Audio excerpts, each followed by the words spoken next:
All right, YouTubers, welcome back. My name's Dave. You found do it yourself, do it right.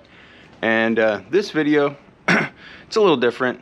It's not really a video. Well, I mean, obviously it's a video. It's on YouTube, but this video is meant to sell my Yamaha RD350, 1975 version, the last year of the RD350.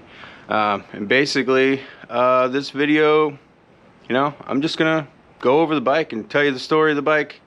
Try to get in there, get some good shots of the, originality of the bike, and I hope the video will actually show how original the bike actually is, and I hope it doesn't show and make it look like the bike has been totally restored, because it has not been totally restored. So, without further ado, let's sell you a bike.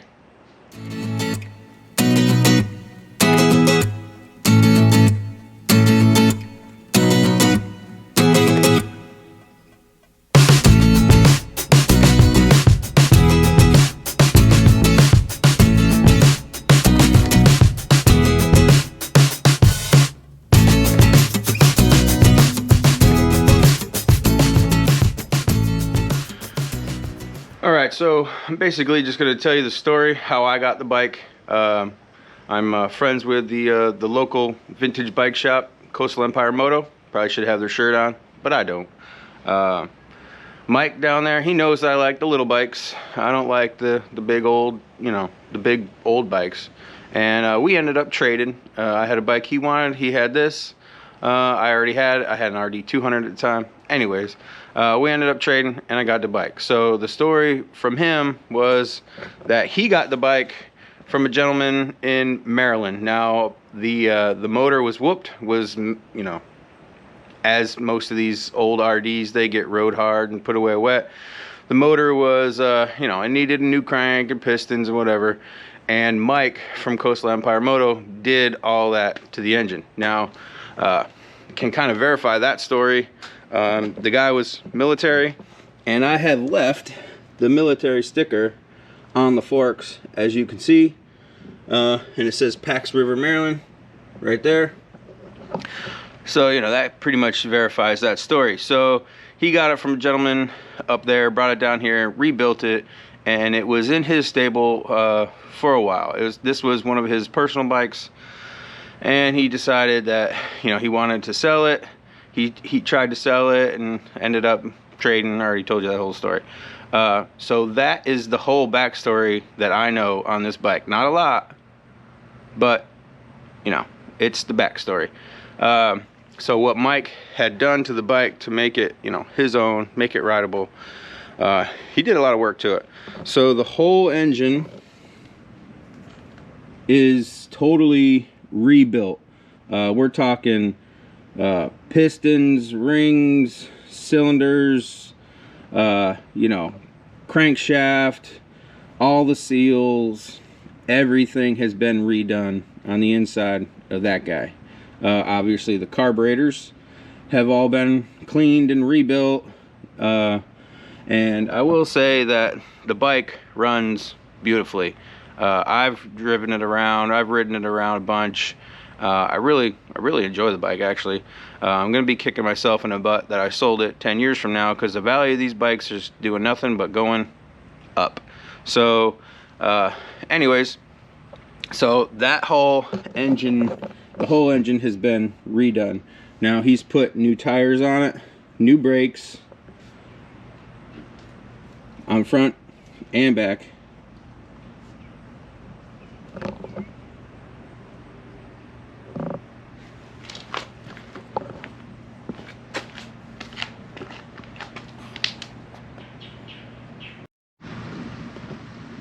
He also has a new caliper, as you can see, redone nicely.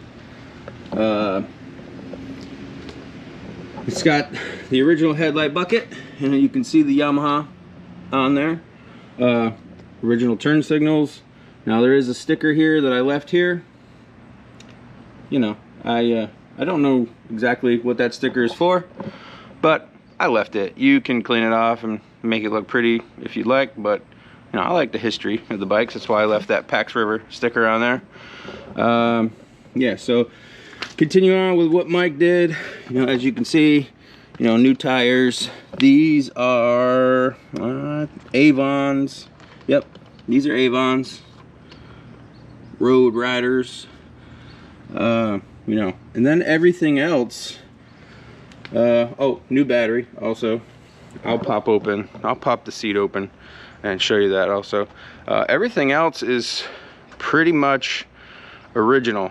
Now, I guess I'll go over the good things and then I'll hit the couple of bad things. You know, the good thing is that it's an original, it's basically in original condition. Like I said before, I hope that it shows the originality. I hope the video shows the originality. And what I mean by that is, like, these mirrors have like a little spot right here. You can see a little bit of pitting in some of the chrome. The mirrors are original. You can see the Yamaha symbol there and there. So the majority of the bike is all original. You can see, you know, he did put a new chain on it. The chain does need to be cleaned a little bit. It is a little dirty. This is your oil tank, obviously. I run clots. He was running clots, so I put clots in it. Makes the exhaust smell wonderful, especially when you're at a stoplight.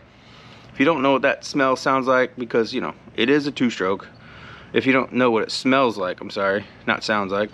But it does sound like a dirt bike. It goes ping, ping, ping, ping, and you'll see in a minute when I start it up. It does run great. It's usually a one-kick bike. Like, even when it's cold. I haven't started this bike in, I don't know, 3-4 weeks maybe, and it's usually one kick and it goes. You put the choke, give her, crack the throttle a little bit, and she runs. So that's the good. You know, the originality of the bike. The motor's been totally redone. The brakes, it's streetable as is.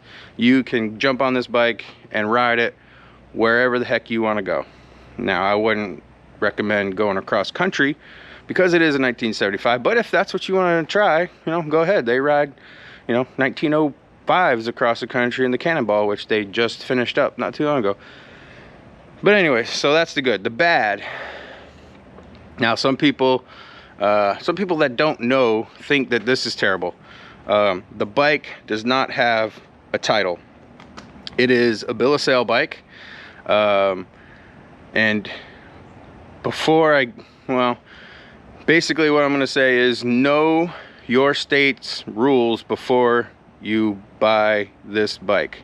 Like in Georgia, bill of sale is all you need. You can buy it on a bill of sale. You'll need a VIN number check. And then once you do the VIN number check with the sheriff's department, you know, then you can take that paperwork to your DMV and get a registration. It is registered. I have Mike's old registration. I'll sell it. I'll give that to you. I'll give you my registration. The bike is also registered in Vermont. Now, if you guys know about the Vermont registration loophole process, I did it for this bike. I have a Vermont registration, and in your state, depending on your state, now Georgia won't do it, your state might issue you a title with that registration. So what that means is you could possibly get a title for this bike with that Vermont registration. If you're not familiar with that process, look it up. Plenty of YouTube videos about it. So that's one of the bad. Does not have a title. Will come with a bill of sale. It will come with my registration. The bike is obviously not stolen. I have it registered, currently registered. So the bike is not stolen. So some of the people on, you know, Facebook, you know, the people that don't know, they think they know. Oh, they're like, oh, you put out a bike doesn't have a title, it's stolen. They automatically assume that it's stolen, but it's not. It's obviously not a stolen motorcycle. The other bad, well, there's two other bads. One of the other bads is the high-low beam switch is broken off in the high beam position. So you can't switch the high-low beam to high-low, which is, you know, in my opinion, fine for these old bikes because the lights are dim anyways, and I ride around on high beam all the time anyways. So that could possibly be a bad for somebody that plans on taking this bike to the next level. Now, if you plan on riding it, well, you know, it's not that big a deal. The other bad is the tank does show wear in the paint right here. Now, hopefully I can get that in there. Yeah, you can see it. That's wear on top of the tank. Now, I think I exacerbated the problem when I went in there with some polish to try to polish it up to see if I could get it to you know, to blend in a little bit. So that little bit of white that you can see in there, that's from polish. That's my bad. I did that. But that's the other bad. So really there's two bad things. But it's a, you know, it's a 1975 motorcycle. It's not going to be without a little bit of issue. The main thing is that the bike runs and it rides beautifully. At this point in the video, you're probably wondering, well, if it's such a great bike and you love vintage bikes so much, why are you selling it? Well, two reasons, really. One reason is I'm moving, and you know, I have a bunch of other motorcycles, and you know, this one is basically the odd man out. I did trade for this motorcycle, and you know, what I do is I buy and sell vintage bikes. Usually I'll buy a project bike, bring it back to life, and then sell it, try to make a little bit of a profit. Now this is a little bit different because the bike was already in running condition. I didn't have to do anything to it, so I traded for it. And then, you know, my idea is I'll send it down the road later on, and that's where we are at, and that's where I'm at. Sending it down the road, try to make a little bit of money off from it. I'm not killing, you know, I'm not killing it. That's not my purpose. I'm not a salesman. You know, I love them, I ride them, I love them, and then I send them down the road. The other, well, I guess that's the other reason. The first one is I'm moving, and I don't really want to tow all of these bikes where I'm going.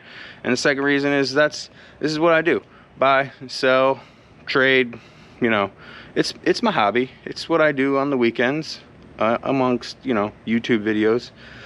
Check out my other videos, by the way. There's a bunch of them now. I think there's like 30 something different videos on bikes and cars. Check those out. You know, they're around here somewhere. I'll throw a bunch of links the whole way on this video. So yeah, that's what I do: buy, sell, trade motorcycles. All right, as promised, here is underneath the seat. Basically, the latch obviously just latches and you can lock it, and the lock does work. And then this is all that's underneath the seat, really. Wiring harness. This is your oil. This is your little dipstick to check to see how much oil is in it, and it's full because I just filled it up not too long ago. This is your this is where you put the oil in, obviously, and this is a newer, I believe that's a lithium battery. It just you know, holds charge better and whatnot. So this is Mike put that in there. That's not something that I do. I usually use the old school lead acid batteries, but it's already there, so I left it. And as you can see, here's the little you know, little thing underneath the seat. It's supposed to you know, hold closed, but it's not. It's, you know, it's giving up the ghost.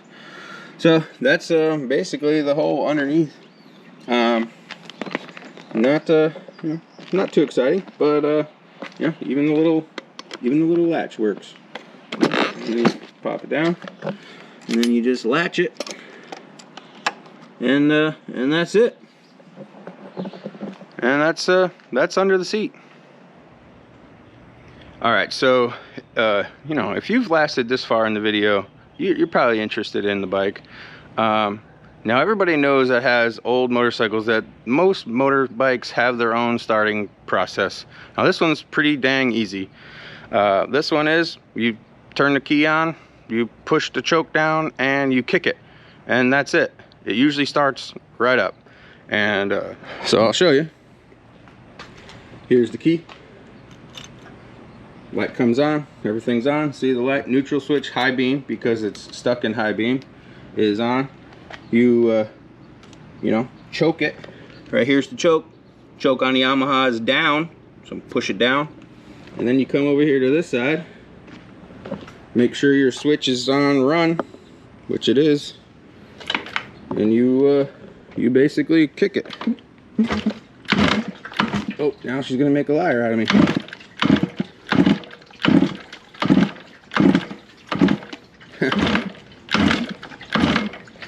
Maybe I should have started it first.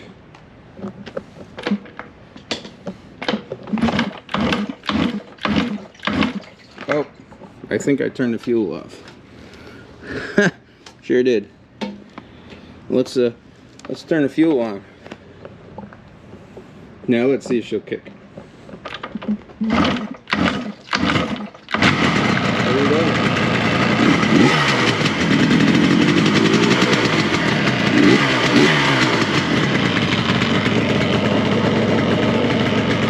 Then you come back over, take the choke off. Man, she smells good.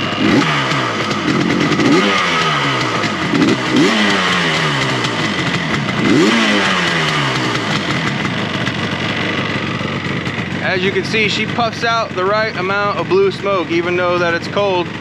You know, it's a two-stroker. It's supposed to be smoking a little bit.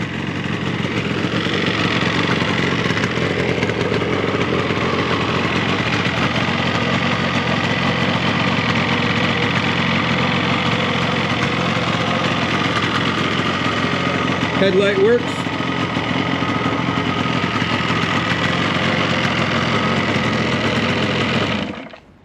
Go ahead and shut it off and show you guys all the lights. The headlight works. Blinker works.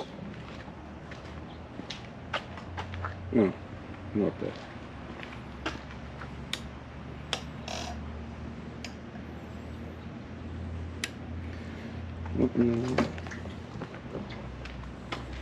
Maybe it's got to be running.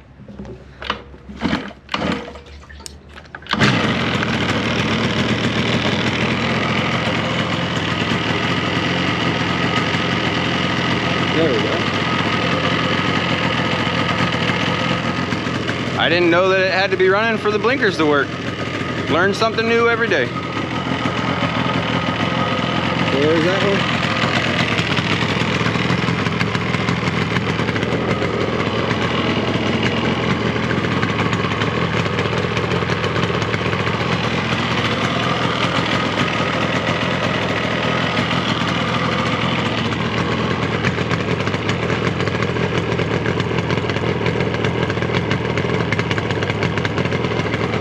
And as you can see, the brake light works. So, you know, everything works as it should, even the horn. It's a sad little horn, but it works. All right, the last little bit of info that I totally skimmed over is the actual mileage. You can see it's got 17,941 on the clock. So it's, you know, it's not extremely low miles, but it's not extremely high miles either. You know, somebody took care of this little bike, probably after they blew the motor up. It just probably sat for a while. Yeah, the other little thing that I want to point out is a little ding right here on the front fender. And, you know, battle scars, call it what you will. Somebody messed up and ran the fender into something. Yeah, so that's about all for this for sale video. If you're interested, go ahead and hit me up in the comment block. My email will be down in the description block. My email is diydaveb@gmail.com. You can also hit me up on Facebook. My Do It Yourself, Do It Right group page. You can hit me up there. And you know, I'm going to post this video on all of the Japanese vintage motorbike for sale sites, or groups I should say, on Facebook. So you know, that might be where you've caught this video from. I don't know, but yeah, there's definitely ways to get a hold of me. Basically Facebook or my email that I just gave you. So yeah, that's gonna do it for this video. And like all my other videos, you know, check those out. Till next time, thanks a lot.